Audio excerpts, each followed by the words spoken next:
So today we're going to be chatting about fine-tuning SAM 2.1. SAM 2.1, released by Meta earlier this year, is one of my favorite machine vision models. It's accurate in terms of the precision of the masks it generates. It's technically interesting, and also it's practical with a wide range of use cases, both in production and also in image annotation. So in this presentation, we'll cover firstly what SAM2 is, some background. We'll chat about some of the features of the models and where you may want to use it. Then I'll walk through a bit of a notebook that we've got, and I'll share that out to everyone here so that you can fine tune your own SAM 2.1 models. And I'll chat about Roboflow's product integrations there. So long story short, you don't need to worry about dataset formats. We've got that covered for you.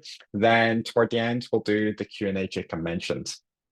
So to get started, if you're familiar with SAM, you will have seen this image. SAM 2.1 is the latest version of Meta's segment anything model. It was trained on what's called the SAV, the segment anything video dataset, which was created by Meta specifically for their segment anything series. What's interesting about it is not only its size, but also its format. And one thing to point out about this image below is that it's we can see kind of 3 different videos, and we can see those videos through time. So on the top row, we've got 4 images, middle, we've got 5, and you can see masks being generated with the same color across different frames in the image. This is a unique feature of Meta's segment anything dataset format, where they take into account both masks and videos, and also this temporal dimension too. So with that said, you can use SAM for zero-shot image and video segmentation, and video segmentation being new to SAM2 and 2.1. And you can also do prompted segmentation. That's where you either click on something or you draw a box around something and generate that segmentation mask. A couple bits of terminology and before we get started. Model comes in 4 sizes: tiny, small, base, plus, and large. We're going to walk through training a base plus model today. We found it's kind of indicative of the capabilities of fine-tuning model. Smallest weights, that tiny 149 megs, largest 856. Meta's got all this information on their repo, so taking a look there when you are kind of looking at fine-tuning will help you evaluate which one's right for you. Our training YAML is for base plus. With that said, you can always change it. And then model weights, Apache 2.0 license, but again, I would recommend going to the repo to learn more about that.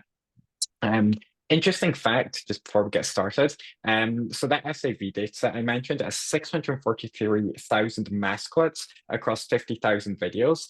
And of those, a significant portion were actually generated by SAM2 and then verified by annotators. And this dataset being used for both SAM2 and 2.1. So with that said, it's like if Meta is using this model to help them label data, it can definitely help you label your data too. So again, SAM works in both images and videos. There are 2 different modes that we're going to talk about in this presentation. The first is called automatic mask generation. It's where you give SAM an image, it generates masks for everything. And then the second is prompting, where you use a box or a point to say, hey, I want this object, I want this segmentation mask corresponding with this region. Video segmentation has support for prompting strategies, so you can click on something with the point strategy, you can draw the box around something, and then track it across the whole video.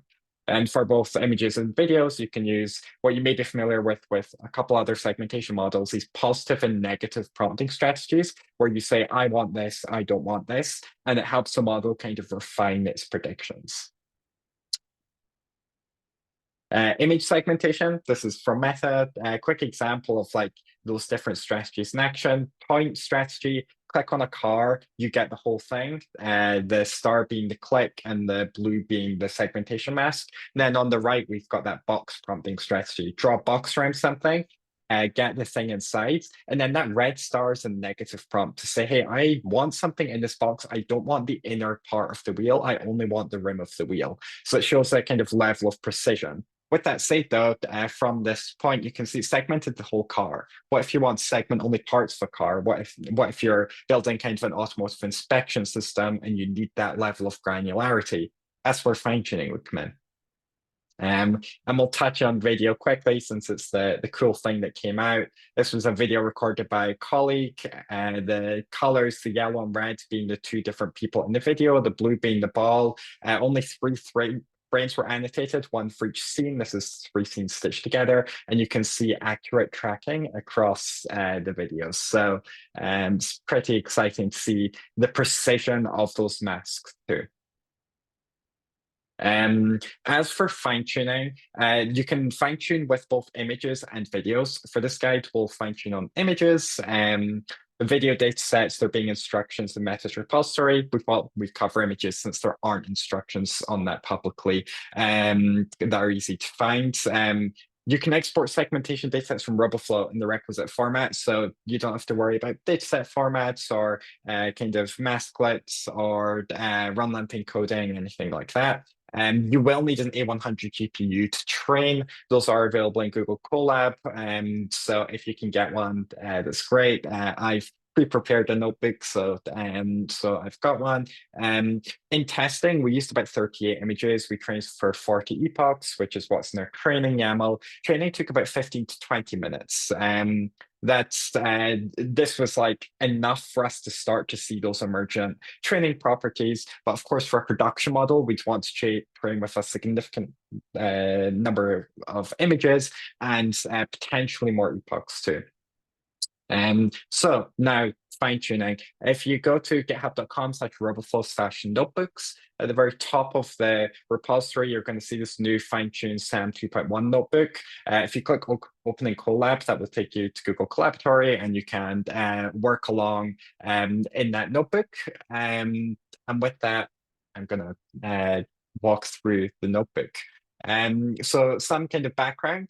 We're going to be segmenting car parts. We're going to be using this data set called car parts. It's public. It was annotated for segmentation. It only has 50 images in it and 38 are in training. With that said, that's enough for us to start tuning SAM the way we want. What is impressive is with only a few images, we're able to see these kind of emergent properties of being able to identify things more precisely.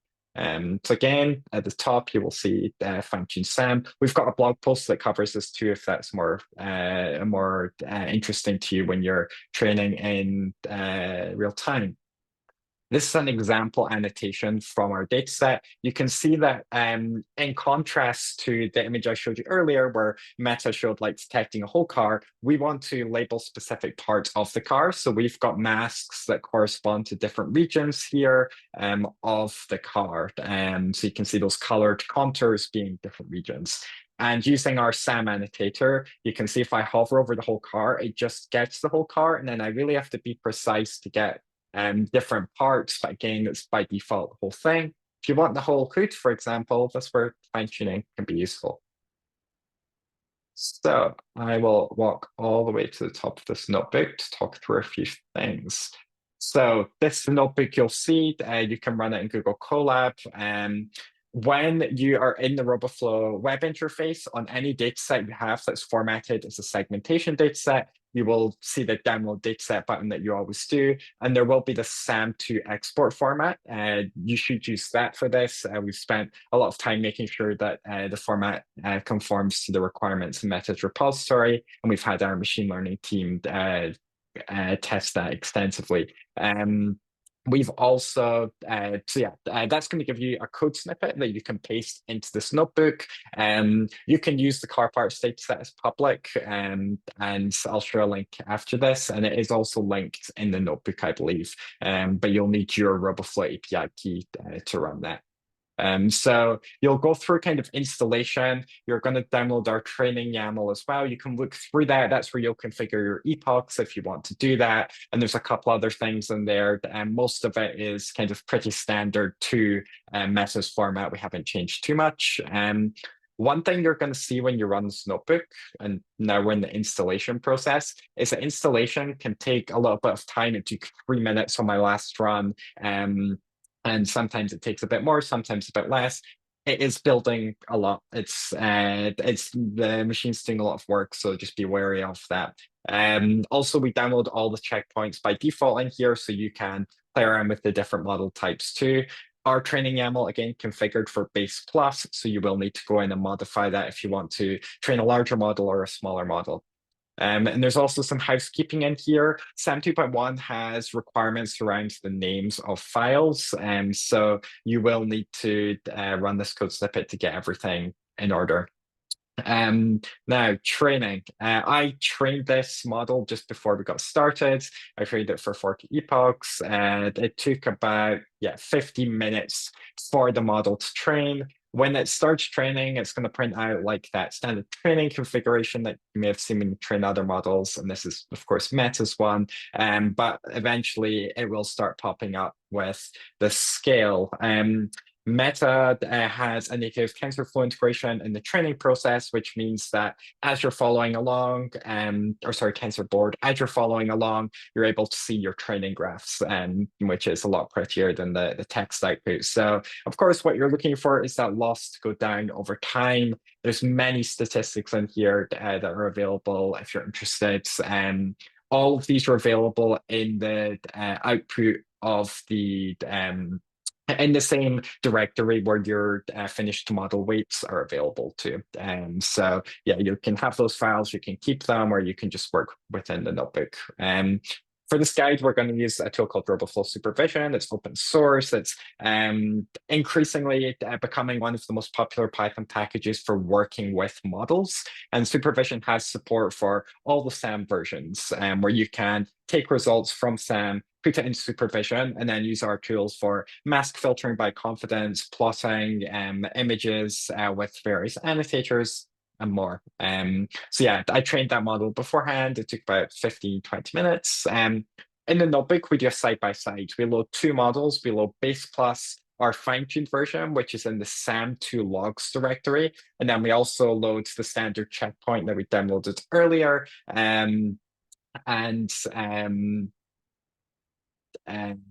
So we'll load those two side by side. And then after that, this is the fun part where we run inference on an image. And this notebook only walks through automatic mask generation mode, which is get masks for everything. With that said, Meta has resources for those more precise prompting strategies that I'll chat about in a minute. So running through here, on the left side is fine-tuned SAM, on the right side is base SAM, and with only 38 images and also a very diverse data set, like it wasn't all the same car, it's like lots of different cars, you can start to see kind of some of the properties in the model where it's segmenting out like the handle here, the individual back of the car, the tail lights, the handles again, and the wheels, in contrast to the side one where it gets the whole car and it gets some of the parts, but not really many of them. And then we see that here too, where just as in the demo I showed earlier, SAM tends to like try and find the whole car, but they get the screen there. Here in our data set, we labeled images to try and get like the front of the car, and it was successfully able to do that. And again, we'd want a lot more images to be able to see the best performance. And here too, that property of label the whole car versus here, it's labeling specific windows, specific parts of the lights, and other properties of the car too. In the notebook, because you're downloading the dataset in here, you'll be able to see all the annotations that were used.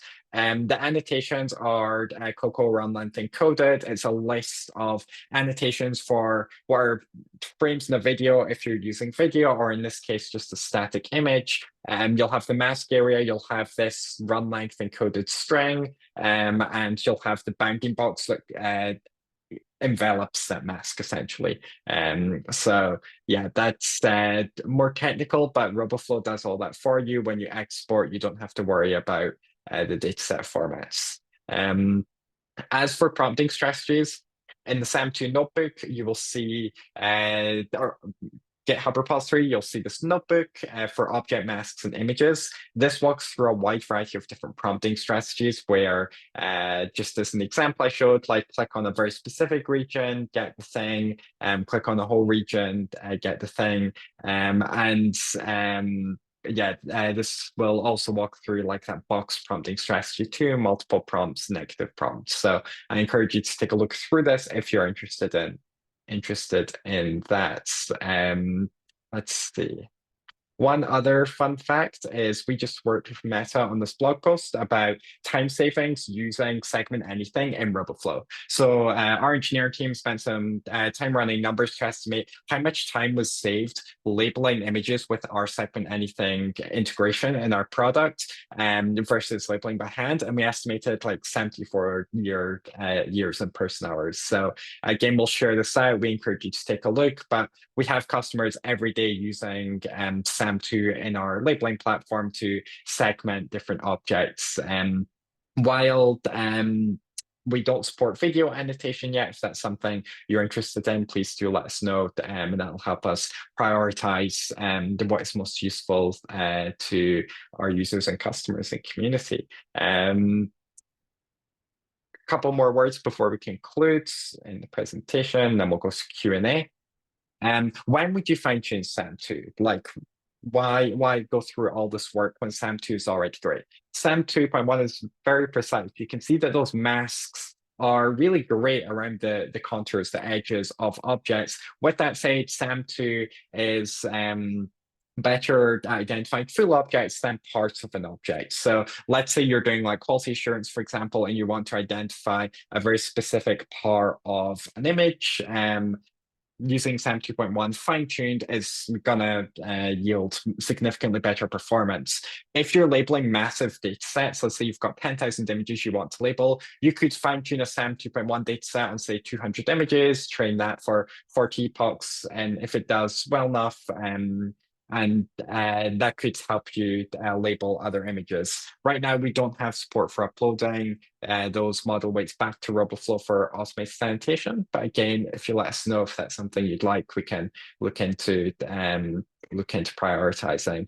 Fine-tuning is also ideal for domain-specific optimizations. Like in this guide, we spoke about like fine-tuning cars. The labels based on cars. So on the left there, you've got like those very precise segmentation masks, again, after 40 epochs of training. Then on the right, the base model, which is encompassing like the whole car. And cars are easier on the whole than many other things. So if you are labeling for a very specific name, whether it be medical imaging, whether it be very precise manufacturing use cases, circuitry, that sort of thing, that's where fine tuning you're going to get significantly better performance than those base weights. And one more thing, why use SAM 2.1 versus a fine-tuned model like a YOLO 11 segmentation model or whatever? SAM 2.1, very precise, which is great, especially during that labeling stage. Like, as I said, Meta was labeling their own data with SAM 2.1. And so, and the data set has been renowned in the vision community for its quality, and that quality shows up in the result of the model. If the model wasn't good at getting those precise masks, the resultant data set labeled with that model wouldn't have as high performance as it does and such precision. Also, video segmentation. Click once, track an object through a full video, just like that basketball demo I showed. That's unique, and I'm hoping that we see an increasing number of these kind of precise video segmentation tools. I wouldn't use SAM 2.1 for real-time use case. Like we trained on an A100. Inference takes like a second or so on an A100, maybe a bit less. For a production use case, that's more than you need, right? Like I would expect to train maybe a YOLO segmentation model or train like a segmentation model based on Roboflow train and then deploy that in your infrastructure. You'll be able to run that at several, if not dozens of frames per second, depending on your hardware. And yeah, you can use SAM to label data on Roboflow and to train a fine-tuned model too, but you can't upload your fine-tuned weights yet. One other quick thing is you may be interested in grounding, which is this idea of SAM, you need to click and point and draw boxes to segment out regions, or you can do automatic modes where you get everything. You can also combine that with a grounding model, which lets you use text to say what you want. So this was a demo put together by a colleague of mine, Peter, where he'll type in napkin here, and when he runs this demo, it's going to draw that bounding box around napkin and then get the napkin. And he does here next, and It segments out here and gets that bounding box. What's happening here is grinding dyno is our grinding model. It draws the bounding box. Then we use SAM to isolate an object within that region. And we find this interesting for both automated labeling and also for kind of batch image processing, where you want to focus on a very specific part of an image and get those masks. So you don't have to do manual prompts. You can use a grinding model if you'd like. And with that, that's all I've got in terms of formal presentation.